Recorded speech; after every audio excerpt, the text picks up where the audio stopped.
You're assembling a piece of furniture that comes with an L-shaped wrench like this, or maybe you need to adjust a bike seat up or down that requires a wrench like this for a bolt like this. If that's your curiosity, you're in the right place. Today, we're going to talk about Allen wrenches. In this video, we want to talk about the different types of hex wrenches that are available to be used, and also some important tips when you're using them so that you don't strip out those bolts on whatever it is that you're assembling or working on. Allen wrenches, as they're often called, is actually a six-sided hexagonal tool that works with a hexagonal inside bolt, commonly also referred to as hex keys, hex wrenches, or Allen keys. That name comes from the creation by the Allen Manufacturing Company many years ago. While most are probably familiar with the L-shaped Allen wrench, there's a variety of different styles of hex wrenches that are available depending on what job you're trying to do. Most people's toolboxes will have some standard sets of Allen wrenches like these,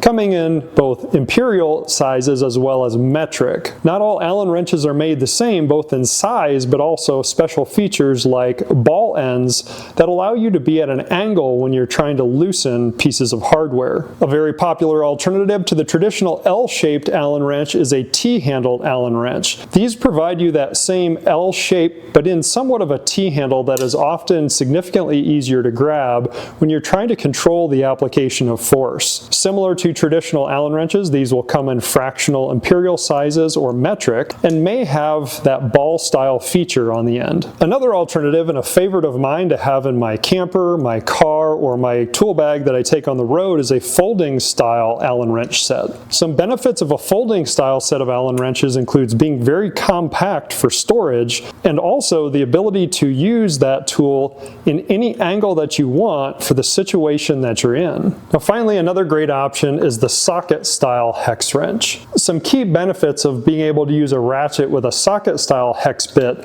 is the ability to apply significantly greater force or rotational torque when you're using it. Also, having different sizes of ratchets gives you the ability for good control with your hand. Also, a great feature is the ability to add swivels and extensions to be able to reach back with that socket bit where these traditional Allen wrenches just wouldn't fit. In the event you don't have a kit like this, particularly with an extension, an alternative is long hex bits like this that still go onto a ratchet so you can reach back into places that your other tools traditionally would not fit. But finally, another great benefit of a kit like this where you have hex bits inside of sockets is the ability to adapt it onto an impact gun or a drill. While this is a great setup, there are a few things you need to be aware of. First, be cautious about is the bit impact rated, or at least be prepared for it to break if it's not. Similar to the adapter, is it impact rated? And more importantly is these little tools provide a huge amount of rotational torque that could very easily break or strip out the head of that fastener when you're trying to use it. If you do use one of those adapters in your battery drill, I would strongly encourage you to take your clutch on your drill and turn it down to a very low setting. And what that's going to do is as you're rotating that piece of hardware in, that it doesn't apply too much torque and potentially strip that fastener out. You can always finish tightening fasteners by hand if you want to use a battery tool to drive it in the majority of the way. So as you can see, there's a wide variety of different tool options. I will drop some links down in the description below to some different tools and sets that you can explore to see what might benefit your toolbox. Real quick comment, if you enjoy learning with me, please hit the like button. It really does make a difference on supporting the channel. Also, I'm very curious, drop in the comments below which of these types of Allen wrenches do you prefer or you think is most beneficial.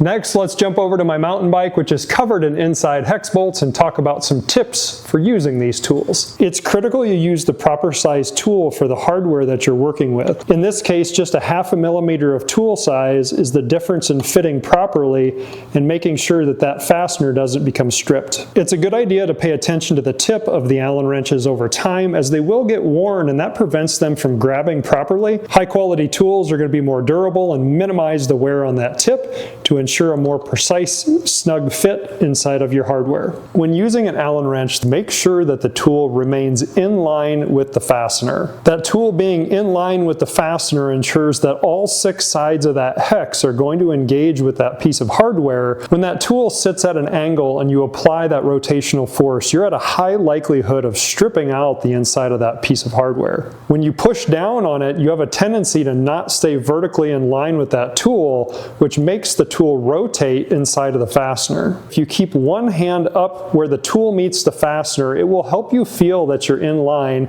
and also control how that tool engages with the fastener as you rotate it.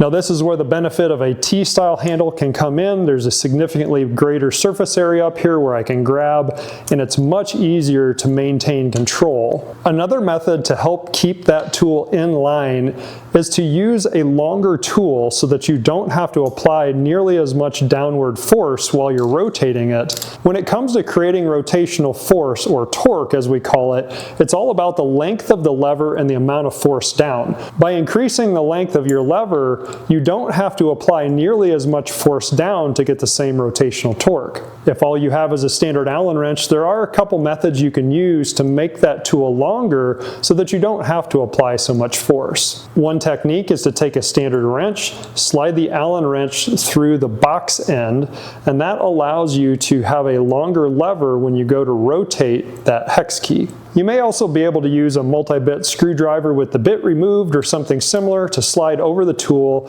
and push down and be able to give yourself more rotational force. You do need to be a bit cautious using techniques like this because your Allen wrench can bend and break.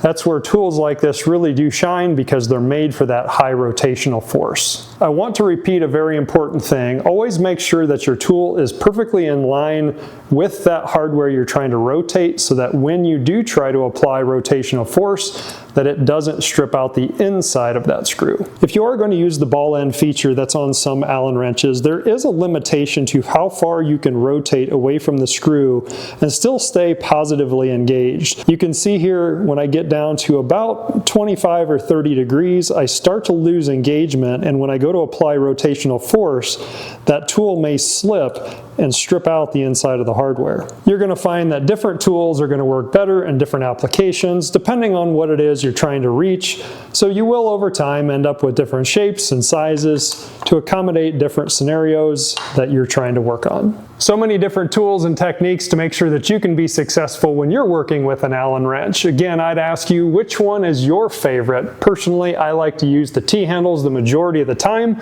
Only when I get into something very heavy on one of my pieces of equipment like a skid loader do I go to my sockets where I really need that rotational force. But again, always make sure you're straight in with the piece of hardware so that you don't round it off. Maintain good control with both hands. Reminder to hit the like button if this content was helpful for you, and also subscribe so you don't miss any upcoming videos. I hope you found this helpful. I'm James with Learn from Dad. Stay curious, friends.